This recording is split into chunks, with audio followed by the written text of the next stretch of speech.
Comment vous sentez-vous vis-à-vis de votre travail ? Est-ce une source d'épanouissement et d'enthousiasme ou plutôt une cause de stress et de démotivation ?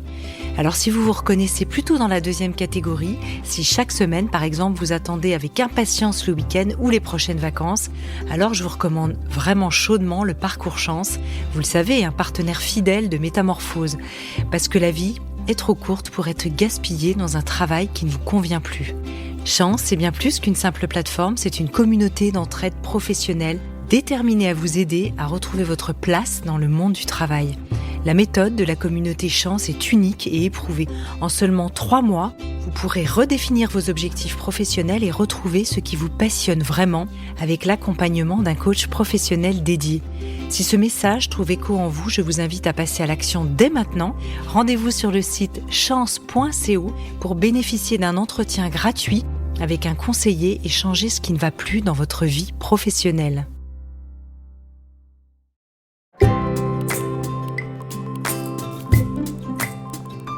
Bienvenue dans la saison 6 de Métamorphose, le podcast qui éveille la conscience.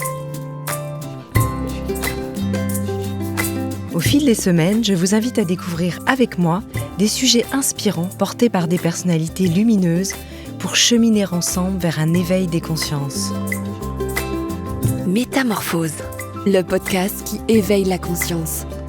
Tous les lundis et jeudis dès 7h.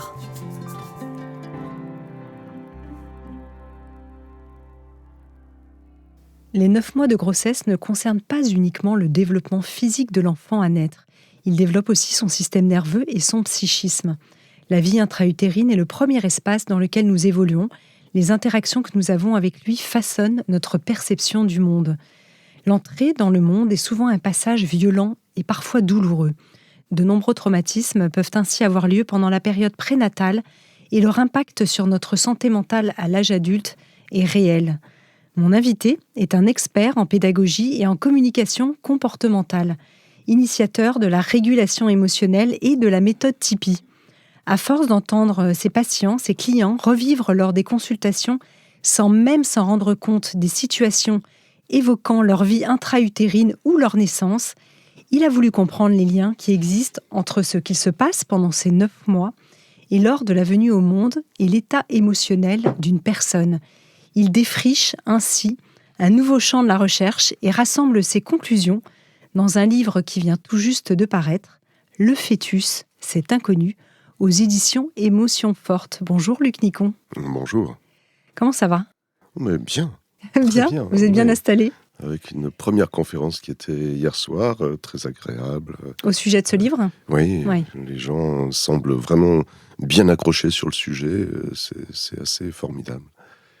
Alors évidemment, quand on va écouter ce podcast, on s'adresse avant tout à des personnes qui vont pouvoir reconscientiser peut-être leur histoire.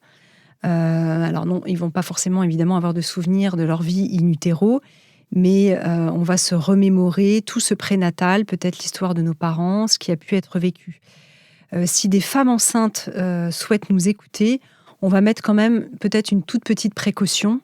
C'est qu'on peut évoquer par moments des histoires de syndrome du jumeau perdu, de violence peut-être au moment de la naissance, etc., qui peuvent peut-être sensibiliser des femmes enceintes. On sait que c'est une période où on est particulièrement sensible quand même. C'est ça, c'est vraiment une période très sensible. Donc les retours que j'ai, c'est vraiment que pour une maman qui est enceinte, c'est formidable d'écouter, de découvrir tout ça, à partir du moment où elle est en volonté, en capacité, en information aussi, de réguler ses émotions au fur et à mesure qu'elles peuvent survenir. D'accord, tout à fait. Voilà. Et vous le dites aussi très bien d'ailleurs dans votre ouvrage. Oui. Vous faites la même petite précaution. Donc on est vraiment dans une émission qui s'adresse plutôt à tout à chacun pour se remémorer peut-être cette vie-là. Alors le point de départ de votre recherche, c'est le point commun des récits, en fait, de nombreuses personnes que vous avez accompagnées avec la méthode Tipeee, la méthode de régulation émotionnelle. On va revenir sur ce que c'est. Donc, pour expliquer le contexte, pendant la méthode Tipeee, et après, on va expliquer ce que c'est dans un deuxième temps, Vous avez remarqué qu'il y avait des récits en fait qui convergeaient alors que finalement les personnes ne se connaissaient pas et elles expliquaient la même chose. Ça m'a fait penser quand même aux explications, aux récits sur les expériences de mort imminente. Oui, tout à fait. C'est vrai qu'on pourrait dire que c'est très comparable. Vous n'en parlez pas spécialement, mais c'est assez comparable quand même. Complètement, oui. Il y a un passage qui est réservé dans le livre d'ailleurs là-dessus et qui pour moi font partie, sont déclenchés par tout ce vécu aussi qui vient de l'intra-utérin. Mais c'est très anecdotique comme... Mais en tout cas, c'est ça qui vous a frappé. Qu'est-ce qui vous avait donné envie de faire de la recherche justement sur ce sujet ?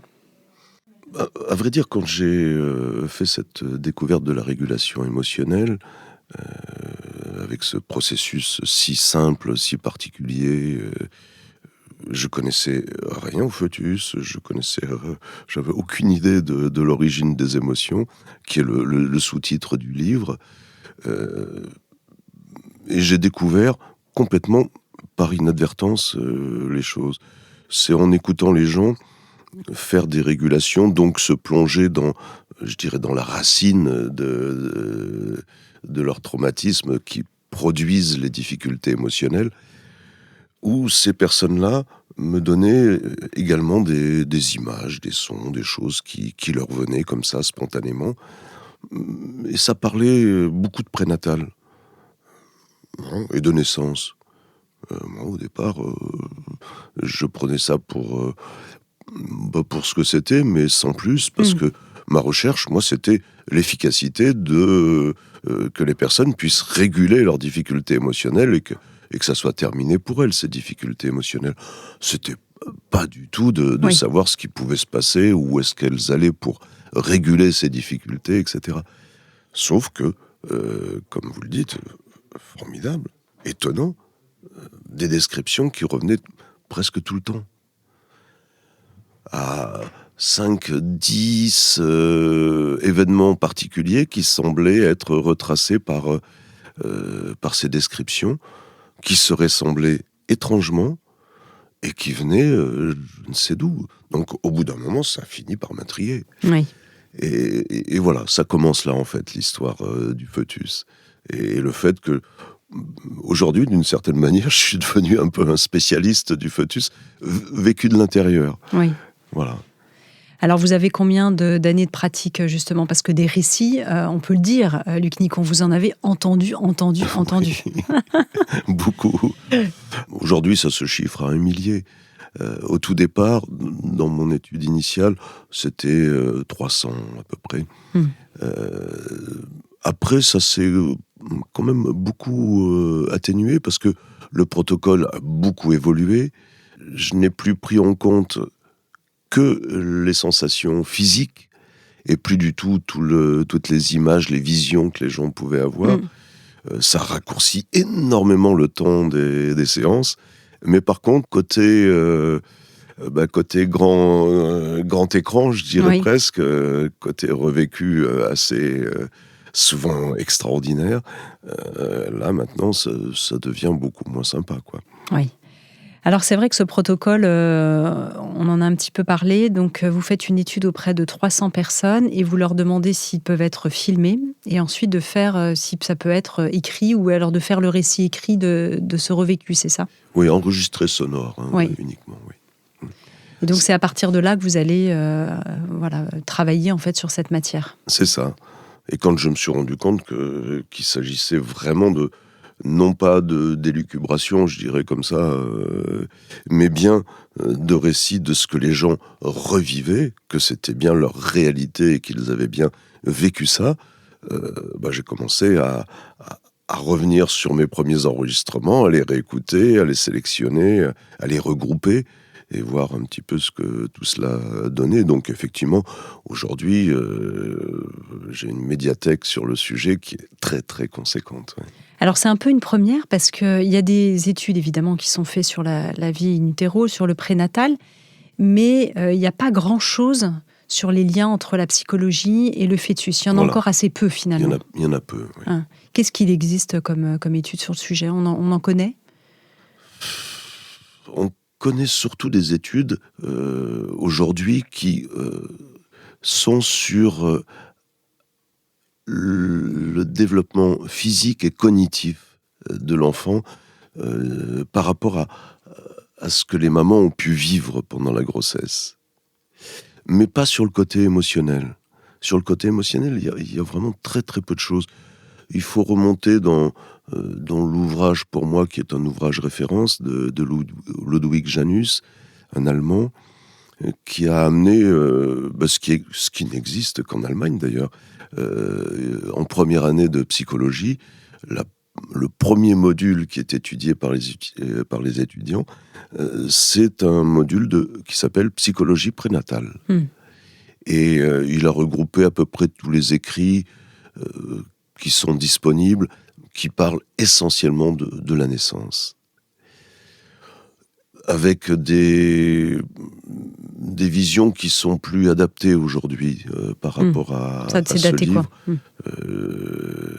Ludwig s'est formé avec moi, et depuis, il a modifié énormément de choses. J'ai hâte qu'il écrive un nouveau livre pour recompiler un petit peu tout ça. Alors vous, ce qui vous a définitivement convaincu, qu'il y avait un sujet un peu inexploré, c'est un voyage au Mali. Qu'est-ce qui se passe là-bas ? Il se passe des gens qui régulaient leurs émotions. C'est pas leur préoccupation du tout.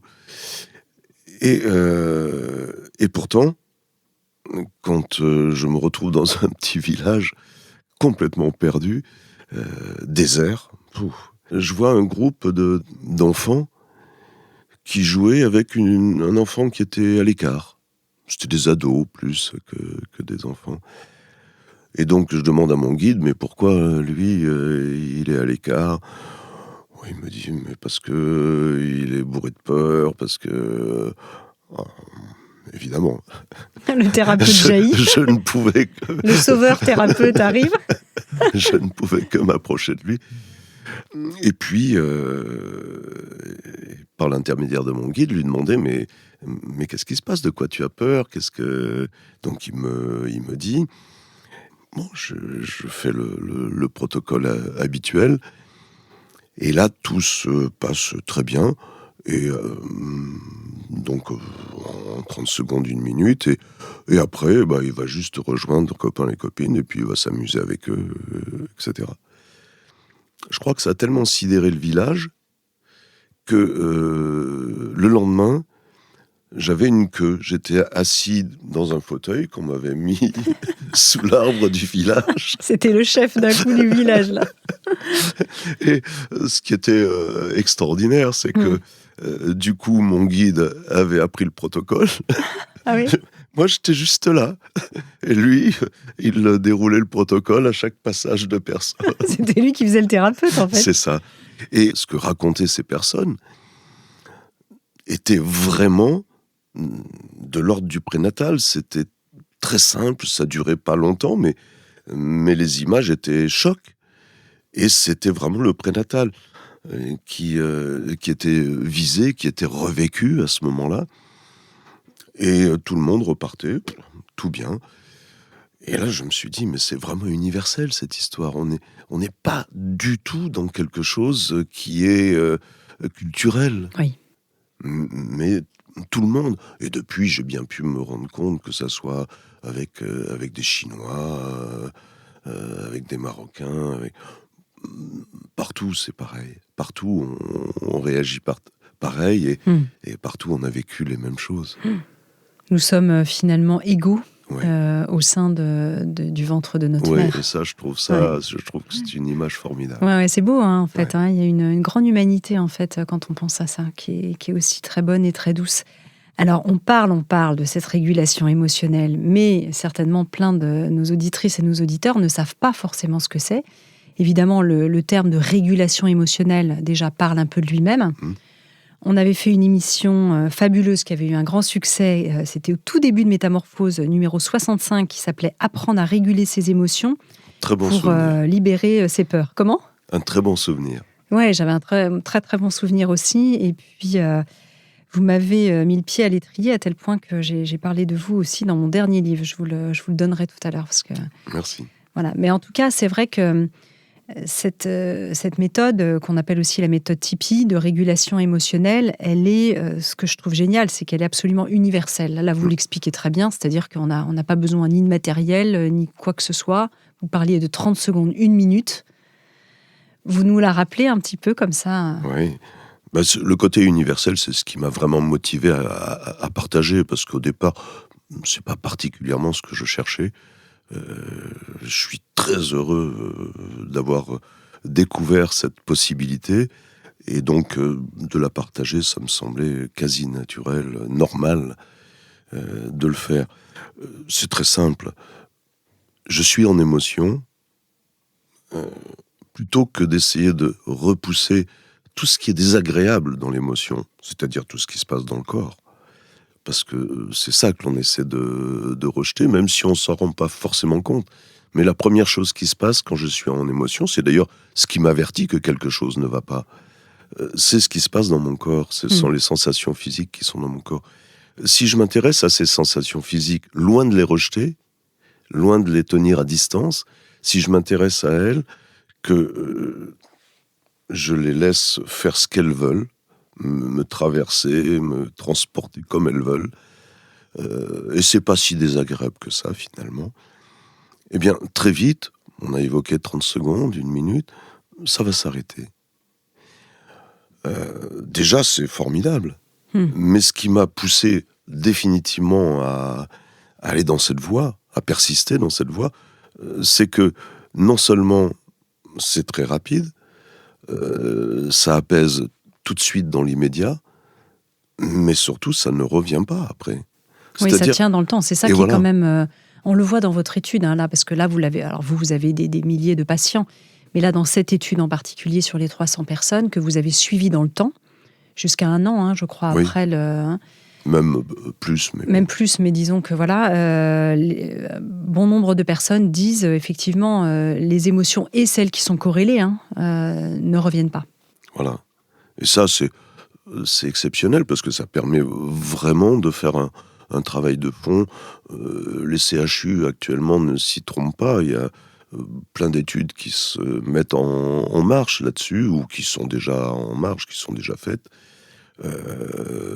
Il y a un premier centre hospitalier universitaire qui a carrément une personne à demeure maintenant pour tous les services, pour faire des régulations émotionnelles. Que ça soit pour la peur du scanner, que ça soit pour la difficulté à vivre sa maladie, que ça soit de plus en plus aussi directement corrélé à la maladie. Est-ce que d'ailleurs ça fait écho avec toutes les découvertes américaines qui ne sont pas récentes maintenant, autour des thérapies ACT, par exemple? Sur l'acceptation, est-ce qu'il y a des ponts, on pourrait dire? Non, pas vraiment. Pas vraiment, hein. Non. On est vraiment sur des registres assez différents. Oui. D'accord. Il y a de la recherche clinique, justement, qui est faite dessus? Oui, tout à fait. Sur la régulation émotionnelle? Il y a eu la première parution scientifique sur le sujet. C'est le professeur Éric Bertin du CHU de Reims qui continue énormément à travailler avec la régulation émotionnelle sur l'obésité et plus généralement sur les difficultés liées à l'alimentation. Et avec un résultat tout à fait étonnant. Après, s'il y a... je pourrais citer plusieurs choses, mais une des choses qui me paraît très représentative, l'étude va sortir très très prochainement là, dans les quelques mois qui suivent, c'est cette étude qui a été menée de front avec l'initiative pendant le Covid des assurances GMF. Alors, je ne sais pas si on peut les évoquer, là. Oui, bien sûr, aucun problème. Voilà. Qui a distribué auprès de tous ses adhérents un e-learning que l'on a constitué pour la circonstance, et voir ce que ça pouvait donner comme résultat pour les personnes qui allaient utiliser cet e-learning pour réguler leurs émotions par eux-mêmes. Et donc, c'est le CHU de Montpellier là, qui a suivi cette étude avec des résultats qui sont édifiants, quoi. La psychiatrie s'y intéresse d'ailleurs ? Oui. Oui. Oui. Est-ce qu'on peut utiliser cette méthode, que ce soit pour des grands traumas ou des dépressions graves ? En fait, est-ce que après, évidemment, il faut toujours le faire j'imagine, si on se sent très très mal, il faut que ce soit encadré. Oui. Voilà, bien sûr. Mais tout à fait. Oui. En fait, la seule contrainte, la seule limite de cette régulation, de cette forme de régulation émotionnelle, c'est la demande. Il faut être demandeur. D'accord. Mais à partir du moment où la personne est demandeuse, je dirais que ça soit une personne qui soit dans un état très grave psychiatriquement, que ça soit un autiste, s'il est demandeur, ça ne pose aucun problème. Alors, est-ce que la limite, c'est aussi de pouvoir retrouver la sensation physique de ce qui nous gêne ? Est-ce que vous voyez des gens qui vraiment n'y arrivent jamais ou Non. Ça n'arrive pas ? Non, ça n'arrive jamais. C'est un peu normal. Je dirais qu'on s'en rend pas compte, mais on passe quand même dans nos journées plus des 2/3 du temps, non pas à se servir de notre intellect, mais à se servir de nos sensations physiques. On est des animaux physiques, je dirais, et sensoriels, sensibles. Et l'intellect, c'est le plus qu'on apporte à tout ça. Mais tout ce qu'on fait uniquement, je sais pas, ne serait-ce que de manger, de porter une fourchette à sa bouche, on ne réfléchit pas pour faire ça. Donc tous, on est excessivement habitués à vivre en connexion avec notre physique. Donc non, ça n'existe pas des personnes qui ou alors ils sont en très grave état et malheureusement pour eux, ça se passe pas bien du tout, mais c'est des cas extrêmement rares. Ou alors ils sont sous médicaments à très forte dose. Oui, ok. Ça peut être l'autre raison.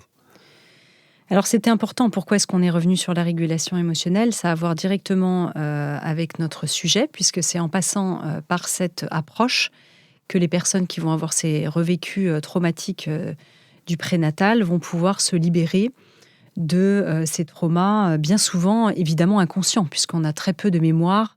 Tout à fait. Voilà, de ce qui s'est passé. Alors on a très peu de mémoire et en même temps on a cette mémoire du corps, évidemment, vous venez de le dire, et dans les récits, ce qui est très étonnant, c'est que certaines personnes ont quand même des flashs, comme si des images vraiment apparaissaient.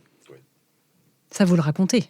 Oui, mais c'est ce qui m'a complètement surpris au début. Et ils décrivent des choses qu'on connaît en biochimie, en physiologie. Oui. Absolument. Ouais.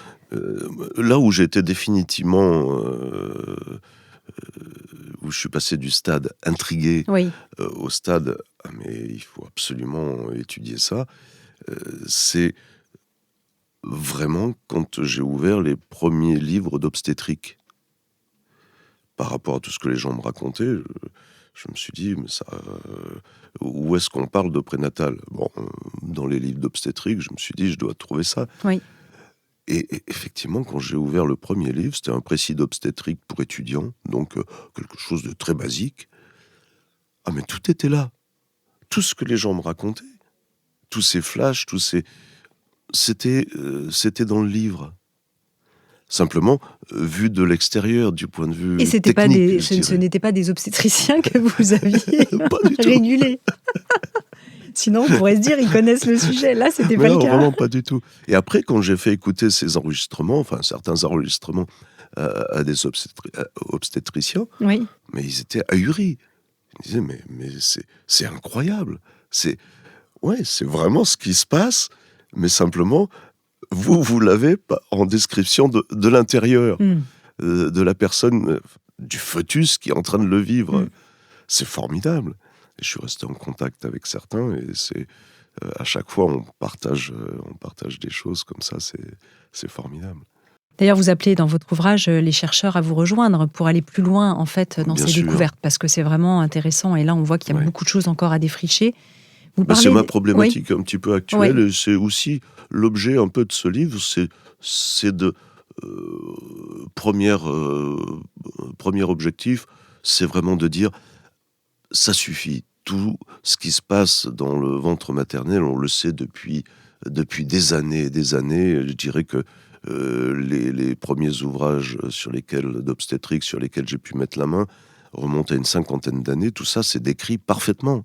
Donc il y a une méconnaissance, il y a presque un tabou, sur tout ce qui se passe, qui n'est pas tout rose, hein, qui est très traumatisant. Heu,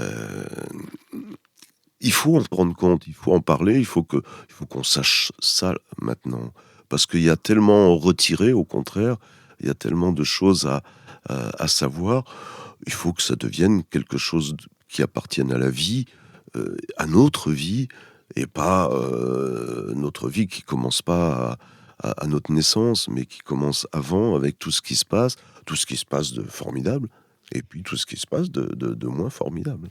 Alors si effectivement une grande part de nos traumas, de nos blessures ou de nos difficultés, on va dire émotionnelles, viennent de ce prénatal, on peut peut-être imaginer que de tout temps, l'homme, d'une manière ou d'une autre, peut-être a su réguler, parce qu'on ne le découvrirait pas peut-être simplement maintenant.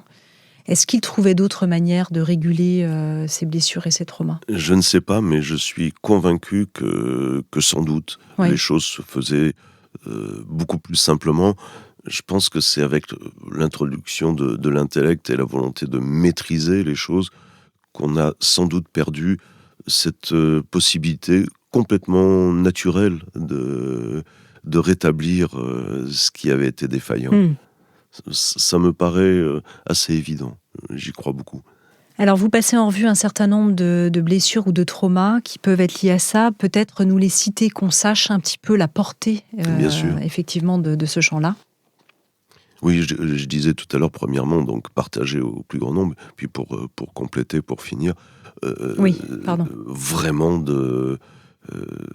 d'avoir beaucoup de chercheurs qui s'intéressent plus à cette question-là, qui développent plus les choses. Et moi tout seul, je suis rien du tout. Je peux rien faire. Euh, il faut vraiment des moyens, il faut des personnes qualifiées qui s'intéressent à ça, qui le développent. Il y a beaucoup à retirer de tout ça. Voilà. Donc, Alors, vous tout seul, vous ne pouvez rien, mais quand même, ce que vous proposez comme méthode, ce qui est quand même extraordinaire avec la régulation émotionnelle, c'est que il n'y a pas forcément besoin d'être dans un souvenir, puisqu'on est dans la sensation. complètement. Et il n'y a pas de souvenir, d'ailleurs. Voilà, il n'y a pas de souvenir. Alors, sauf des cas, effectivement, où il peut y avoir un souvenir d'un flash, d'un jumeau, il y a quand même des descriptions parfois assez étonnantes. Mais dans la plupart des cas, ce sont des sensations, en fait, qui vont revenir. Tout à fait. Oui. Pour comprendre ça, je fais une petite parenthèse, on va dire, technique, scientifique. Oui.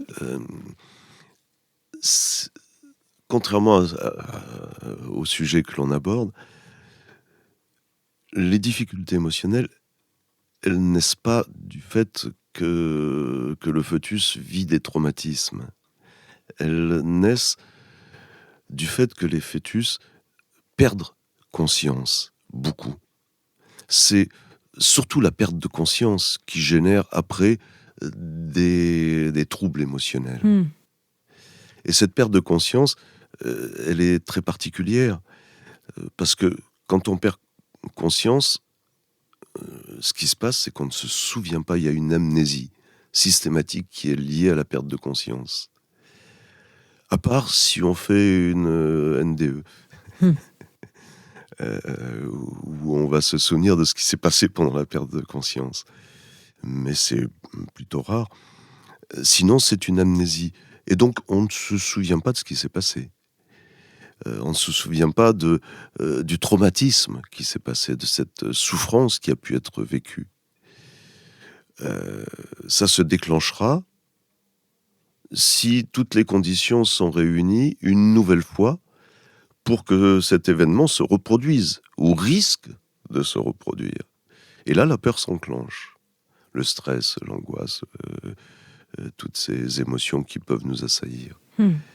Et donc, c'est bien parce que la période périnatale, on va dire, est très propice à énormément de perte de conscience, que l'origine se situe dans le prénatal. Parce qu'on pourrait très bien avoir le même mécanisme à 70 ans. Je tombe d'un arbre, je pense à une personne, et à partir de là, ça va dégénérer si la personne a perdu conscience. Mais l'essentiel, je dirais à 99%, c'est dans le prénatal que ça se joue.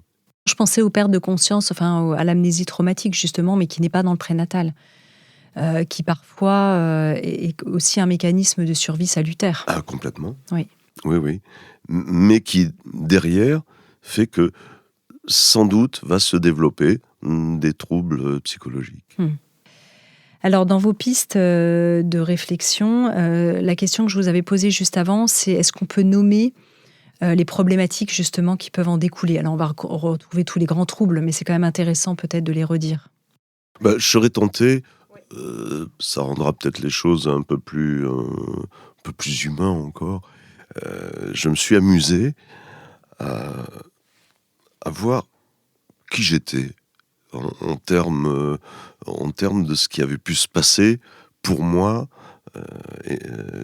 comme traumatisme dans le ventre de ma maman et ce que ça avait pu donner à l'arrivée. Et j'ai trouvé que c'était édifiant. Alors on va prendre votre cas, alors allez-y. Voilà. Et puis après on élargira sur oui, puis il y a beaucoup de cas cliniques dans votre ouvrage. Mais j'étais colérique. Ce qui fait rire tout le monde aujourd'hui, parce que Luc, colérique, ça fait bien longtemps qu'on m'a jamais vu en colère. Et pourtant, j'étais colérique. C'était... et puis je le regrettais tout de suite après, bien sûr, mais et ça s'est arrêté, mais vraiment ça s'est stoppé net le jour où j'ai fait une régulation émotionnelle qui m'a amené à revivre un jumeau non viable qui m'était attaché dans le dos.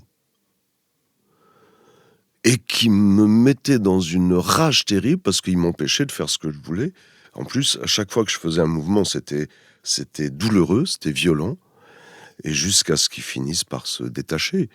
Et ça a été un événement pour moi, mais qui a changé mon existence du tout au tout. Et je crois que depuis, j'ai plus jamais vécu une colère. C'était vraiment corrélé à cet événement que j'ai revécu, qui est un événement, là encore, parfaitement décrit par les obstétriciens, et qui est très courant. Alors, vous en parlez beaucoup, justement, du cas du jumeau.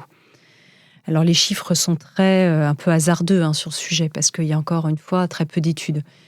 Mais on serait il y en a de plus en plus. Il y en a de plus en plus, donc, mais ça va de 0 à presque 90%. Et puis, il y a un chiffre qui semble faire un peu consensus, qui serait autour de 15%, c'est ça, je crois? 25%. 25%, donc un peu plus aujourd'hui. Ça, c'est vraiment le chiffre. C'est pas le chiffre qui fait consensus, c'est le chiffre que certains spécialistes qui sont qui veulent pas trop aller loin, en minimisant, disent, voilà, c'est le minimum. Oui. Donc 25% de la population aurait eu donc un jumeau in utero, tout à fait. et qui se serait évacué soit de manière totalement inaperçue, soit de manière visible, parce qu'il y a tous les cas qui peuvent se présenter, évidemment. Complètement, oui.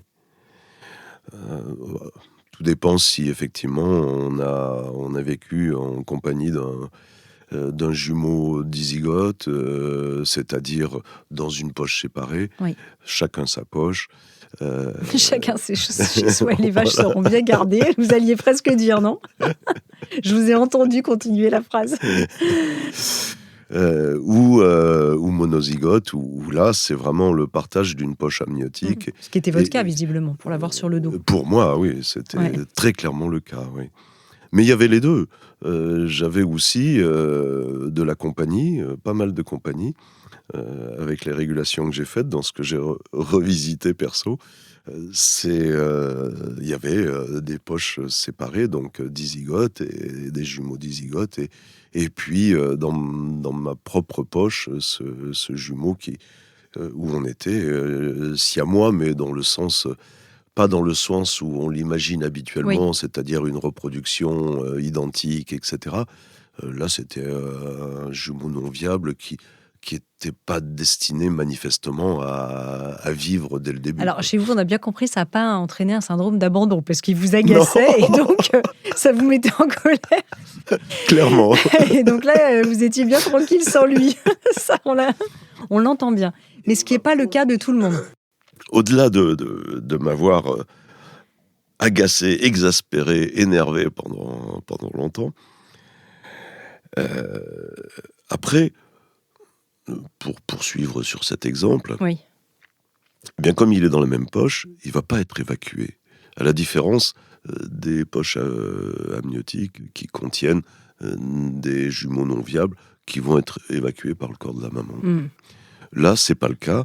Donc, d'accord, il est détaché et puis il va commencer à se dissoudre dans le liquide amniotique. Toutes les parties molles, on va dire, vont se dissoudre dans le liquide amniotique. Puis il va rester les parties qui sont assez consistantes, notamment la tête, les bras, jambes, etc., qui vont s'agglomérer autour de la tête et faire une espèce de boule avec un peu hérissée comme ça, qui va se balader pendant ma poche amniotique, jusqu'à la naissance. Et cette espèce de boule est franchement désagréable. Ouais, vous avez vécu avec un hérisson, en fait. Complètement. C'est ça. Ou une araignée. Oui. Ce qui peut. Alors, on voit là le lien avec les phobies, forcément. Voilà. Oui. Et beaucoup de phobiques aux araignées, c'est ce qu'ils ont vécu. Alors, ce qui est fou, quand on vous écoute comme ça, on pourrait se dire, bon, est-ce que c'est pas un peu perché ? Est-ce qu'on imagine que ça pourrait être des projections de forme un peu archétypale, ou est-ce que c'est une réalité physiologique ? C'est toujours là où on peut avoir un doute. Bien sûr. Et je comprends parfaitement qu'on puisse quand même se poser de sacrées questions, parce que on n'est tellement pas préparé à recevoir ça. Mais non. Vous, ce qui vous a montré qu'il se passait vraiment quelque chose, ce sont quand même, d'ailleurs, on le voit dans l'ouvrage, ce sont des... Bon, là, en l'occurrence, l'étude portait sur 300 personnes, mais vous dites beaucoup plus en réalité que vous avez écouté. Oui. Tous ces témoignages, un peu, c'est pour ça que on prenait l'analogie des NDE, qui concordent et qui finalement sèment le trouble en disant, ce qui est étonnant, c'est que des personnes qui ne se connaissent pas racontent les mêmes choses. Et qui donnent les mêmes problématiques. Complètement. Parce que c'est ça aussi que vous faites dans votre étude, c'est que vous les avez... Voilà, c'est cette concordance. Oui. Ouais. Et puis, il n'y a pas que ça. On parlait tout à l'heure de 25% de gémellité. Pour parler que des jumeaux, on parlera après d'autres choses. Oui. Mais comment on sait qu'il y a eu des jumeaux ? Et comment ces 25%, ils arrivent là ? Et comment des chercheurs en arrivent à dire aujourd'hui, et c'est pas un seul, c'est plusieurs, arrivent à dire aujourd'hui, la non-gémellité n'existe pas. On est tous avec au moins un jumeau, voire 2, 3, 4, 5, 6... On réhabilite le mythe de l'androgynie un petit peu là, quelque part. Comment on sait ça ? On ne le sait pas à travers mes récits, pas à travers ce que les gens m'ont rapporté. On le sait aujourd'hui par le fait que ça fait une dizaine d'années maintenant en France où on doit consigner à la naissance tout ce qui est trouvé dans le placenta. Oui. Ah oui. Et dans le placenta, mais c'est vraiment les objets trouvés, quoi. C'est, si je puis m'exprimer ainsi, on va trouver plein de résidus de jumeaux. Alors ça peut être quoi, par exemple ? Tout à l'heure, vous avez parlé des boules de... Voilà, par exemple. Ça peut être aussi des... Mais ça peut être aussi sur la personne elle-même, c'est-à-dire des restes d'une deuxième personne. Ça aussi, ça existe, mais c'est plus tendancieux, je dirais. D'accord. C'est pas là-dessus qu'ils vont se baser. Mais dans le placenta, s'il y a eu une gémellité, ça se voit dans le placenta. Dans l'étude du placenta, il y a les endroits qui ont été réservés à chacun, je dirais. Les branchements, on va dire. Ouais. Voilà. C'est un peu caricatural ce que je dis, mais c'est vrai. C'est de la tuyauterie. Ouais. Et donc, on va pouvoir déterminer s'il y a eu gémellité ou pas à travers un petit peu toutes ces choses-là. Comme résidu aussi, il y a le jumeau, quelquefois, il ne se décompose pas. Il va rester relativement intact. Simplement, comme un petit ourson, hein, vous dites. Hein. C'est ça. Voilà. Ouais. C'est étonnant parce que ça a vraiment cette forme-là. Oui, j'étais surprise en vous lisant. Hein. Et comme un ours en peluche, quoi, un peu. C'est ça. Ouais. Le teddy bear, là, il est, on peut voir d'où il vient. Hein. Franchement, c'est la réplique exacte.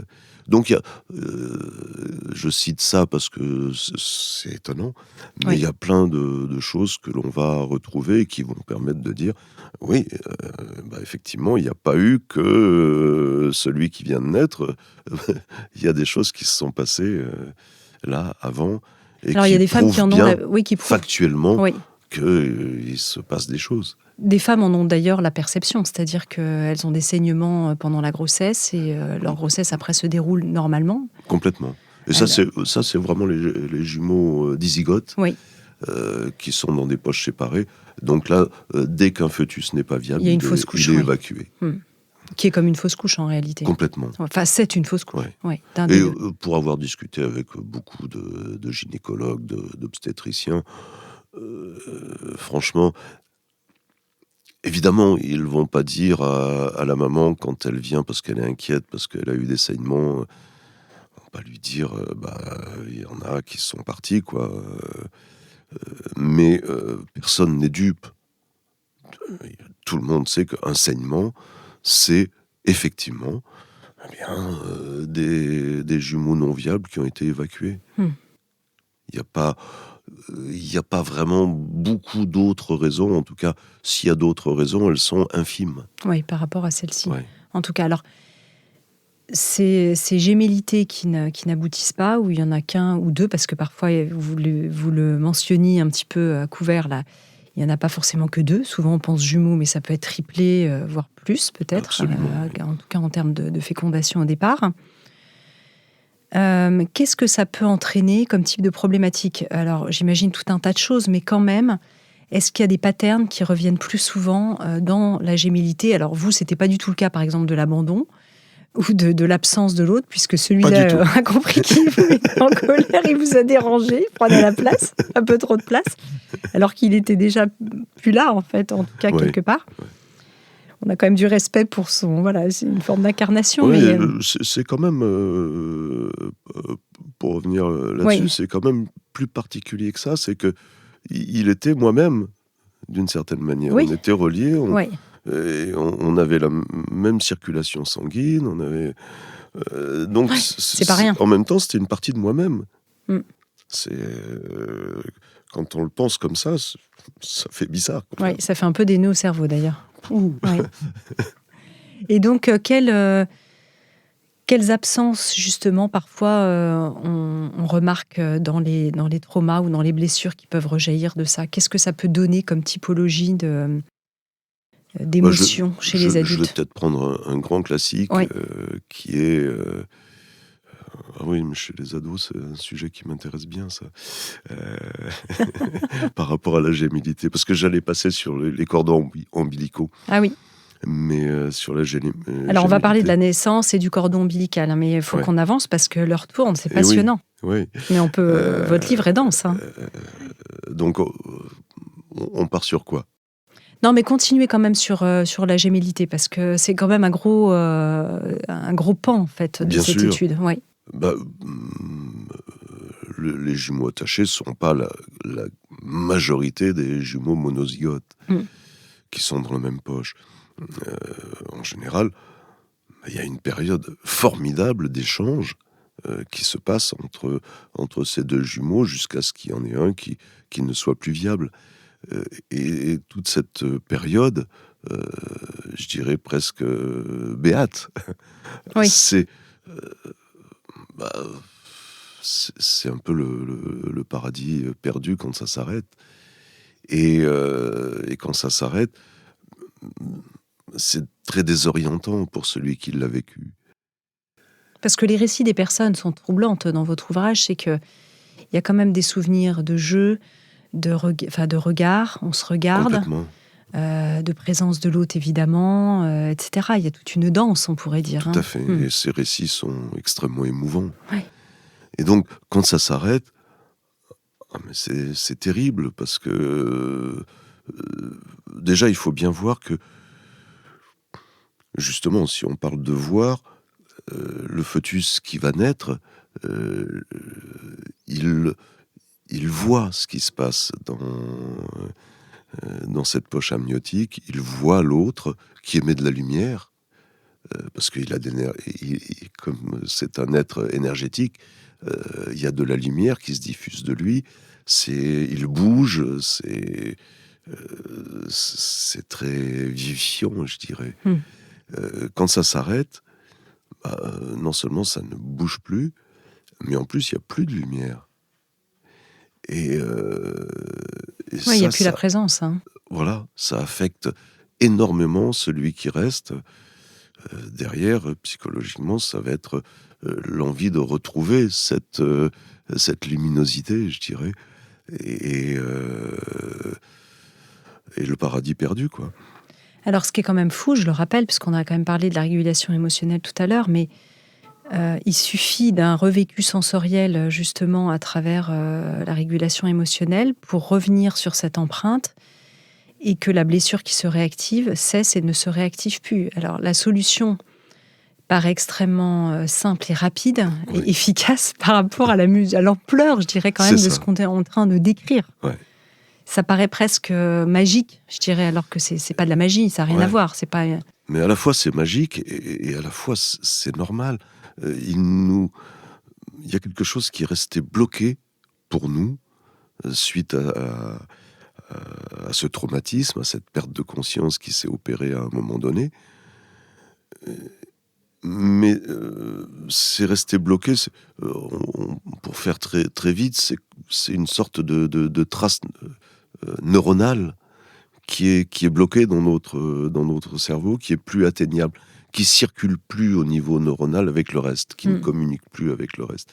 Ça ne peut être activé que sensoriellement. Mais par contre, c'est complètement obsolète. C'est-à-dire que le jour où on revit cet événement, où on remet en marche cette trace neuronale, où on la reconnecte avec le reste, mais c'est plus d'actualité du tout, ce qui s'est passé à ce moment-là. Donc, inévitablement, c'est intégré à sa place, c'est-à-dire une place qui est complètement négligeable, comme n'importe quel souvenir tout à fait anodin, mais qui appartient plus à notre existence d'aujourd'hui. Alors maintenant, d'ailleurs, vous le faites dans l'autre sens, dans les séances, c'est-à-dire que les personnes, puisqu'elles ont conscience que ce prénatal est très important, disent « je veux réguler ce qui s'est passé à ce moment-là ». Alors que là, dans la plupart des cas, les gens venaient pour des séances lambda et il se trouve qu'ils revivaient ça. Complètement. Voilà. Et là, on est un petit peu, on part un petit peu à l'envers. Entre-temps, le processus, il s'est excessivement simplifié pour ne durer que très peu de temps. Donc, c'est un peu un retour aux sources que je fais actuellement. Et c'est un retour aux sources, justement, avec la volonté de faire une étude. C'est une étude qui est portée là aussi par le CHU de Montpellier, d'avoir des tas de récits, de témoignages de cette période. Donc, pour moi, retour aux sources, à réutiliser, à réintroduire les images, à réintroduire les visions, c'est-à-dire à solliciter ces visions, pas du tout en demandant des images prénatales ou quoi que ce soit. Je laisse libre de venir ce qui vient, mais c'est ce qui vient. Et donc, je reviens dans des consultations que j'ai appelées consultations grand format, que je propose, qui sont liés avec cette étude et qui permet de revivre avec plein d'informations, plein d'indications, d'autant plus que maintenant j'ai acquis une grande expérience sur la chose, donc je peux être à même aussi de plutôt... de diriger les choses voilà, comme il faut. D'orienter un petit peu tout ça. Alors parlons effectivement du cordon ombilical. Oui. Parce que toutes ces histoires de cordons, donc on a vu qu'il y a effectivement le cas des jumeaux, avec plein de configurations différentes et possibles. Le cas du cordon. Alors le cordon, il y a le cordon in utero, le cordon au moment du passage et au moment de la naissance. Il y a encore une fois, là aussi, il y a pas mal de cas de figure. C'est ça. Mais c'est vrai qu'il peut nous dire beaucoup de sensations d'étouffement, évidemment, ça paraît aussi logique. Certains s'en mêlent même les pieds dedans. En même temps, non. Oui. Parce que tout de suite, quand on parle cordon enroulé autour du cou, par exemple... pense tous à ça, oui. Et en fait... Pas tant que ça. Ça n'a rien à voir, le cordon enroulé autour du cou. Oui. Parce que l'oxygène, il passe pas par le haut. Non, mais au moment de la naissance. Mais même au moment de la naissance. Oui, ils sont encore attachés, bien sûr. C'est dans le cordon que ça passe, l'oxygène. Oui, oui, tout à fait. Et donc, c'est vraiment parce que le cordon a été tiré qu'il laisse plus passer d'oxygène. En fait, la vraie problématique... C'est pas le cou, mais le cordon lui-même. C'est ça. Et qu'il soit enroulé autour d'une cheville, enroulé en bretelle autour du cou et du torse, c'est ça qui va créer le problème. Notamment si on prend des cordons qui sont un peu longs, donc qui ont eu tendance à s'enrouler beaucoup autour du fœtus. Quand il va vouloir se retourner, par exemple, c'est un moment qui arrive au 8e mois. 7e, 8e mois. Et le fœtus, il a conscience qu'il faut mettre la tête en bas maintenant, que c'est le bon moment pour ça. Bien pour se retourner, s'il est emmêlé dans son cordon, il risque fort d'avoir beaucoup de mal à y arriver et de tirer très fortement sur ce cordon qui est emmêlé, dans lequel il est emmêlé. Ouais, on n'imagine pas tout ça en fait. C'est terrible d'imaginer ce petit être comme ça qui est en train de se bagarrer avec son cordon. Je vais me mettre sur le divan parce que moi ça me fait venir des images de claustrophobie, votre histoire mais c'est terrible. De cordon là. Franchement. Dans ce petit espace, est en train d'essayer de se démêler avec ce cordon. Et il va perdre conscience. Ouais. Alors voilà, on revient sur la perte de conscience à ce moment-là. Ouais. Et puis, comme il va perdre conscience, la grande chance de la perte de conscience, c'est que... Alors, il va perdre conscience combien de temps, là, d'ailleurs ? Ça va dépendre. C'est difficile à dire. Et en plus, le fœtus est très résistant à la perte de conscience. Et ça peut prendre vraiment des bonnes dizaines de minutes sans problème. Mais pendant ce moment-là, tout son corps va se relâcher. Il n'est plus à se bagarrer pour mettre la tête en bas. Et du coup, le cordon, il va un petit peu se détendre et l'oxygène va recommencer à passer. Il va reprendre conscience. Et il va recommencer une fois de plus à vouloir, une fois qu'il a récupéré, à vouloir se retourner. Ça peut durer comme ça un bon moment. Il y a un récit d'ailleurs de quelqu'un dans votre ouvrage de fatigue, comme ça, qui est tout le temps fatigué. Tout à fait. Il se réveille fatigué, il est fatigué la journée, il est fatigué le soir, et puis il a un revécu. Il n'a pas arrêté de mettre toute son énergie. De batailler avec ce cordon. Voilà. Et pour lui, à chaque fois que... exemple type, c'est quelqu'un qui, dans sa journée, dès qu'il y a quelque chose d'un petit peu compliqué à faire, qu'il redoute un petit peu, ça y est, il est fatigué. Parce que tout de suite, il est en train de revivre cette immense fatigue d'avoir cherché à se retourner, et à pas y arriver. Et à la fois, il y a une espèce de soulagement, entre guillemets, avec la perte de conscience, et en même temps, cette perte de conscience, c'est aussi la mort. Complètement. Il y a vraiment ces deux polarités, de vie et de mort, vous le dites bien, ça. Oui. Les gens parlent très couramment dans leur récit de mort. Je vais mourir. Je suis en train de mourir. Là, dans le revécu physique des séances, il y a vraiment ça. Oui. C'est très, très présent. C'est très bouleversant, très émouvant d'entendre toutes ces descriptions. Oui, parce qu'on revit cette traversée de ce qui fait partie de ce qui est consubstantiel à notre humanité, y compris dans tous les règnes, finalement, que vie et mort sont ensemble, C'est intimement indissociables. lié, vraiment indissociables. Et c'est ce qui est à la fois lumineux, je dirais, dans toute cette histoire. C'est que, à la fois, c'est en allant braver une fois de plus la mort, quand je suis en émotion, d'aller à l'intérieur de moi-même pour braver cette mort à travers les sensations qui sont là, qui se présentent, que je vais pouvoir mieux vivre. Vivre enfin, je dirais, comme je devrais normalement vivre. Et il faut bien prendre en compte que ce type de régulation émotionnelle, ce processus, c'est vraiment, je suis en émotion.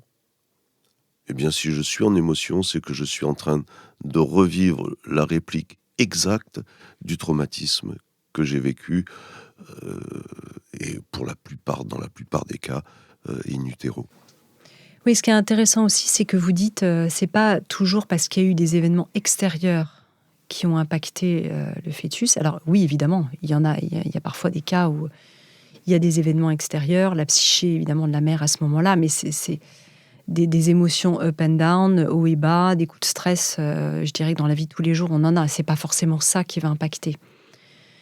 Mais c'est tous les événements qu'on est en train de décrire. Alors ensuite, si on passe du cordon ombilical, qu'est-ce que ça peut donner comme type de problématique, ces histoires de cordon? Donc la perte de conscience, on en a parlé.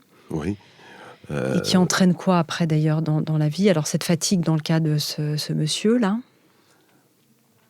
tout un tas de choses en fait. Oui, je vais prendre un autre grand classique auquel on est beaucoup plus habitué finalement, puisque c'est la face visible. C'est le fœtus, le bébé à ce moment-là, au moment de sa sortie, qui a perdu conscience. Bon, ça, on le voit, c'est très courant. Et qu'est-ce qui s'est passé? Dans la plupart des cas, ce qui s'est passé, c'est que son cordon ombilical ne lui permettait pas de sortir valablement. Soit parce que son cordon était trop long et il s'est enroulé, emmêlé dedans, et du coup, il est devenu très court. Ça, c'est le plus grand pourcentage. Mais court à un point qui fait que il peut plus sortir. Il n'y a plus assez de longueur pour sortir. Et donc, plus il tire, plus il s'asphyxie, perd connaissance, et il peut pas revenir en arrière non plus. Il est coincé, quoi. Il est coincé. Et ça, c'est toutes les splendides inhibitions que l'on peut vivre, toutes les prises de parole, quasiment, elles viennent toutes de là. J'y vais pas, quoi. J'y vais pas, et ce passage, il va être terrible, et est-ce que je vais y arriver? Est-ce que je vais surmonter ça? Et à tous les coups, bien dans ces cas-là, c'est la respiration qui est prise à partie. Ça n'est que ça, mais que ça qui a été terrible à ce moment-là pour ce passage vers la vie, et qui a pu durer bien longtemps. Alors, ça peut être parce que le cordon était trop long et qu'il s'est emmêlé, enroulé dedans. Ça peut être aussi parce que, tout simplement, le cordon est trop court.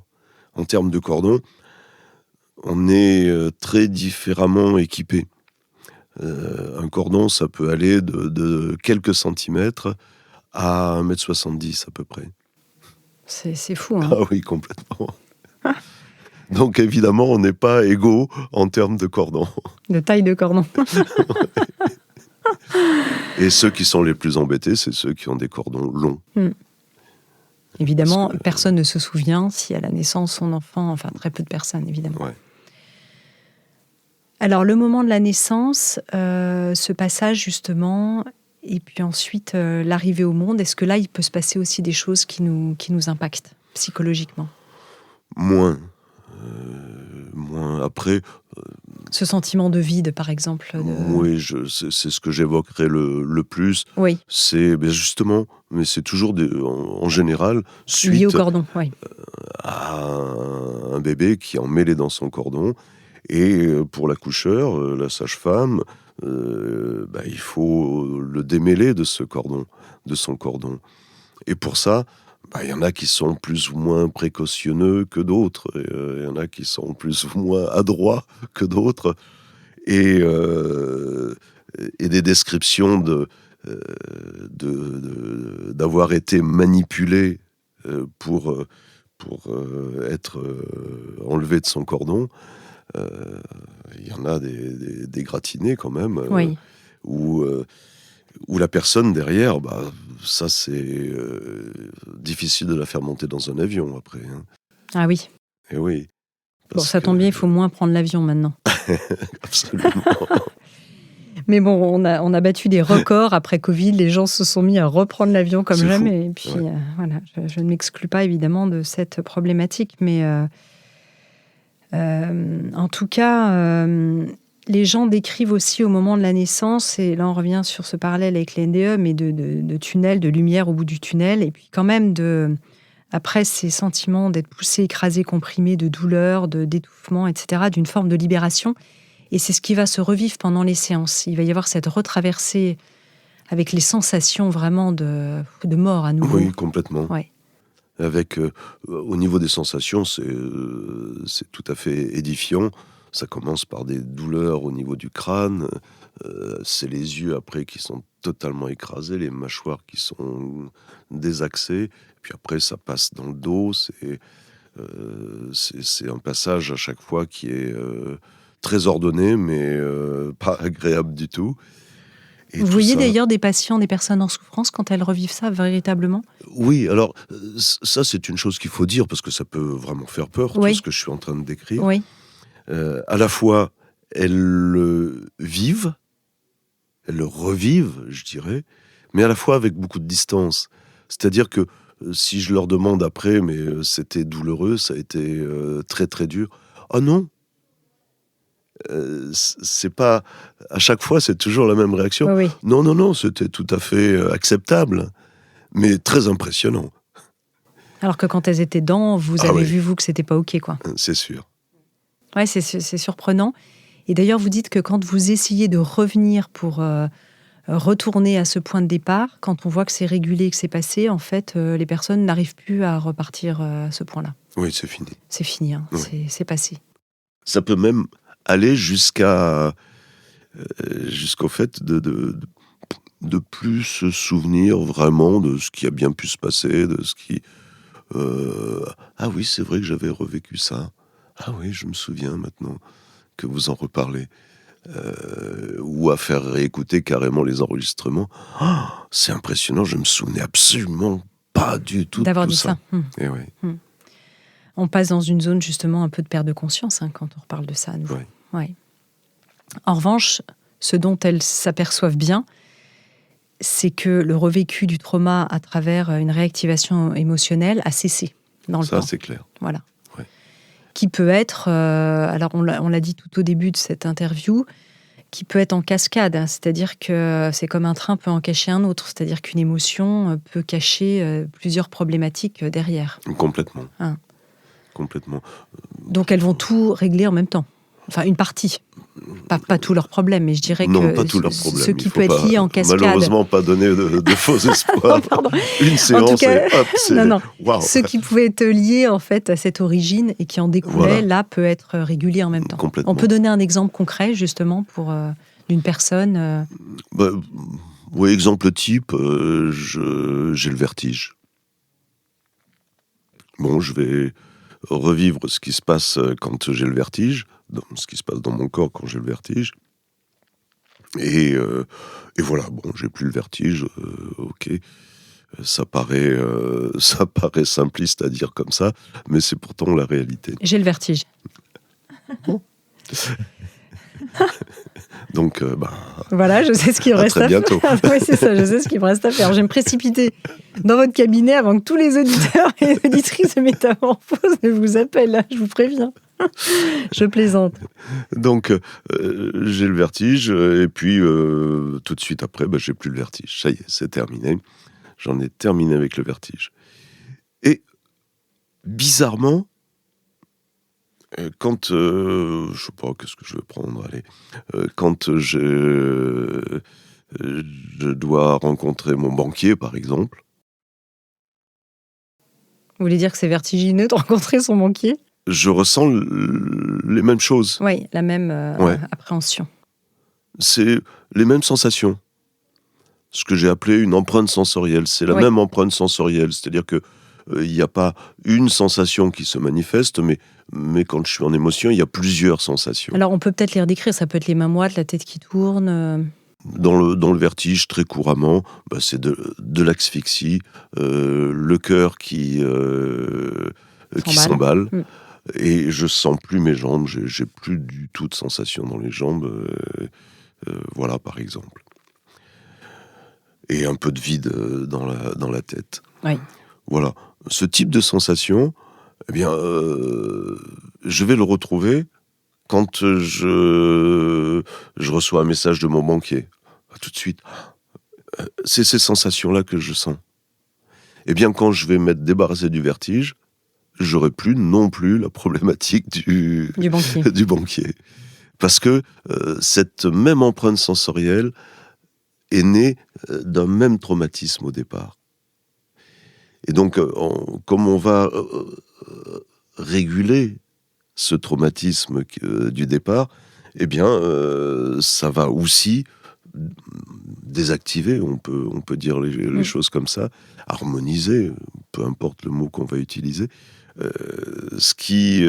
tout ce qui est sur cette chaîne, tout ce qui s'est bâti sur cette racine primaire. Et quelquefois, c'est édifiant, mais ça change plein de choses dans plein de directions. Alors Luc, évidemment, on n'en a pas parlé, mais c'est vraiment intéressant d'aborder ce sujet. Vous en parlez également dans le livre. Quand une femme est enceinte et qu'elle vit des émotions difficiles, souvent on a des zones muettes à ce niveau-là, qui est qu'on ne pense pas forcément au fœtus ou au bébé. On pense d'abord aux émotions de la mère. Tout à fait. Ça me tient vraiment à cœur de parler de ça, parce que je pense qu'il y a beaucoup à faire pour soulager les mamans qui se retrouvent à être mal pendant leur grossesse, sans savoir pourquoi, parce que par ailleurs tout va très bien, tout se passe bien, sauf que très certainement, et c'est souvent le cas quand on s'intéresse à la question, le fœtus est en train de vivre quelque chose qui va pas du tout. Le fœtus va mal, et la maman, elle le ressent très fortement. Ça peut être un bon signe de s'intéresser beaucoup plus, dans ce cas-là, à ce que vit le fœtus. Peut-être qu'on peut rendre les choses plus faciles pour le fœtus. Notamment peut-être en faisant de la régulation émotionnelle pour soi, et on peut s'imaginer que ça fonctionnera pour le fœtus aussi. On ne sait pas. J'ai pas assez d'expérience pour ça. J'essaie de pas projeter des choses, d'être très dans l'observation toujours. Et pour l'instant, je peux pas dire de choses là-dessus, mais ça me paraît vraiment important de se poser la question et de rechercher dans cette direction. Oui, peut-être si je me sens pas bien, c'est une information qui m'est envoyée en fait par mon bébé qui cherche, Complètement. à m'envoyer cette information. C'est vraiment intéressant. D'ailleurs, je pense à l'allaitement maternel. C'est une équipe de chercheurs australiens qui a découvert il y a quelques années, donc il n'y a pas si longtemps que ça paraît fou, que le bébé, quand il tète, envoie des informations au sein de la mère qui, en fonction de ça, régule la production de lait d'une manière ou d'une autre, avec ce qui va bien dans la composition aussi du lait. Donc les échanges sont évidemment pas que dans un sens. Ça paraît logique en fait quand on le dit, ça paraît tomber sous le sens. C'est une telle évidence. Ouais. Donc merci de l'avoir effectivement précisé aussi pour le mal-être du fœtus peut-être. Et de la maman aussi, parce que du coup c'est pouvoir résoudre les deux d'un coup. Ce qui est intéressant aussi de se poser comme question, quand on vous écoute, on arrive à la fin de cette interview, Luc Nicon, est-ce qu'on peut avoir hérité de sensations que notre propre mère avait déjà eues elle-même in utero? C'est-à-dire qu'on remonte la chaîne, c'est les poupées russes là que je suis en train de vous faire. Oui et non. Pour le oui, eh bien, une maman avec sa fille, surtout dans ce type de filiation, a la même configuration biologique que sa fille. Et donc, là où elle a un bassin étroit, sa fille a de fortes chances d'avoir un bassin étroit. Oui, Là où elle a un cordon ombilical d'1,50 m, sa fille aura un cordon ombilical d'1,50 m. Donc, les problématiques, sans parler de psychologie... Oui, ça, c'est pas de l'empreinte sensorielle, là, c'est vraiment physiologique. Voilà, oui. Vont se retrouver inévitablement. Combien de fois, à chaque fois que je me suis retrouvé sur des fratries à faire des régulations émotionnelles, il y avait celui ou celle qui n'était pas concerné par la difficulté des autres. Un cas très courant, c'est que celui ou celle qui était pas concerné était né par césarienne et avait pas subi tout ce traumatisme qu'avaient subi les autres en passant par la même difficulté de naître. Alors c'est une question que je voulais vous poser évidemment tout à l'heure, puis après je l'ai oublié, c'était la césarienne. Quid de la césarienne, effectivement? Je sais peu de choses. Ouais. Je suis vraiment... Il y a peu de j'espère de qu'on aura beaucoup de choses. Tout simplement parce que les gens qui ont fait des régulations, donc les récits, les descriptions qu'ils ont pu apporter, la césarienne est relativement récente. La césarienne voulue. Ce qu'ils retrouvent, ces personnes-là, c'est la difficulté qui a conduit à la césarienne. Mais la césarienne, c'était pas le problème du moment, c'était la difficulté du moment pour sauver leur vie, quoi. Donc c'est cette difficulté-là qu'ils revivent et non pas l'histoire de la césarienne. Oui. Donc vraiment, j'ai très peu d'indications. Je pense que je vais en avoir de plus en plus maintenant, parce que il y a quand même de plus en plus de personnes qui sont nées et qui maintenant sont des ados, des jeunes adultes qui sont nés par césarienne et de façon volontaire, pas parce qu'il y avait un problème. Donc ça va être intéressant de savoir un petit peu qu'est-ce que ça apporte, qu'est-ce que ça apporte ou qu'est-ce que ça enlève. Et bravo au passage aussi à l'hôpital de Montpellier de faire, ça boucle la boucle, parce que vous en parlez au début de l'ouvrage, où ces manuels d'obstétrique, justement, vous les prenez, je crois, à Montpellier. À Montpellier et ailleurs, non, c'est vraiment un peu réparti. Je crois que vous citez Montpellier, mais je cite souvent Montpellier parce que il y a des personnes très très impliquées dans ce travail. Il y a notamment une étude là qui se met en marche, qui m'intéresse énormément. C'est une étude sur le burn-out. Et ça, c'est un autre sujet, mais qui est très d'actualité aussi. En lien comme ça avec le prénatal aussi ? En lien avec le prénatal, oui. Mais quand on sent cette fragilité au burn-out, c'est toujours intéressant de refaire cette régulation émotionnelle. Complètement. De toute façon, ce que j'entends quand même dans ce que vous dites, c'est que si on fait cette régulation émotionnelle, je rappelle que vous avez publié beaucoup de livres déjà sur le sujet, et aussi pour les enfants, oui. Pour les parents qui peuvent accompagner les enfants. Parce que si on apprend à tout petit humain à se réguler émotionnellement dès le plus jeune âge, évidemment, les choses sont plus faciles. Vous avez vu d'ailleurs des enfants qui régulent, je dirais presque naturellement, le prénatal ? Oui, on peut accompagner un enfant en régulation à partir de l'âge de 2 ans, à peu près. Oui, c'est petit, déjà. Mais difficile de savoir ce qu'il va revivre. C'est vraiment à partir de l'âge de 5 ans où ça commence à devenir consistant. Et c'est là où on peut l'accompagner, où effectivement, il y a des images qui vont lui venir éventuellement et qui seront des images de prénatal. Oui, parce qu'on voit souvent que dans la petite enfance, certains enfants, on peut avoir la mémoire soi-même, font des cauchemars un peu récurrents qui sont en réalité ces cauchemars du prénatal. Complètement. Oui. Une des autres, pour dire qu'il n'y a pas que le cordon ombilical, qu'il n'y a pas que la gémellité, la rupture de la poche des os, par exemple, c'est quelque chose qui peut être absolument terrifiant et qui va souvent occasionner ces rêves, ces cauchemars de chute libre qui n'en finissent pas et qui font que d'un seul coup on se réveille, on finit par se réveiller.